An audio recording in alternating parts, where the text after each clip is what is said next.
একটা নারী যেমন একটা পুরুষকে অতি সহজে ভালোবাসতে পারে, তেমনি ঠিক ধাক্কা দিয়ে সরিয়ে দিত তাদের কখনো বুকটা কাঁপে না, সময়ও লাগে না।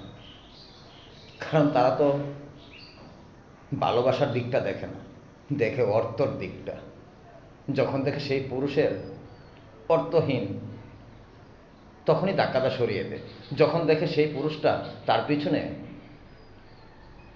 বাবার কাছ থেকে 10 টাকার বাদাম কেনার টাকা নিয়ে তাকে নিয়ে ফুটপাতে বসে, রেস্টুরেন্টে বসে, পার্কে বসে সেই 10 টাকা তার পিছে অপচয় করে, বাবার কাছ থেকে বই কিনে আনার টাকা দিয়ে, সেই টাকা দিয়ে তাকে হোটেলে নিয়ে, রেস্টুরেন্টে নিয়ে খাবার খাওয়া, তখন কিন্তু তার কাছে খুবই ভালো লাগে। যখন সেই পুরুষটা 10 দিনের জন্য টাকা ছাড়া হয়ে যায়, তখন সেই পুরুষটাকে ধাক্কাতে সরাইতে তার সময় লাগে না।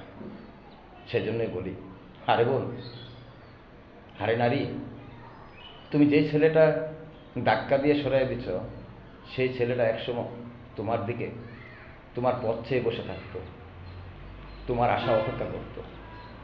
সে সত্যি তোমাকে ভালোবাসতো, মন থেকে ভালোবাসতো, দেহর থেকে না। আর তুমি কি করলে? তুমি দেহর থেকে ভালোবাসলে, মন থেকে না। সেটাই বললাম যে তোমাদের চোখে শুধু ভালোবাসার রূপটাই আছে, ভালোবাসার অন্তরটা নেই। ভালোবাসার দেহটা আছে, কিন্তু ভালোবাসার মনটা নেই।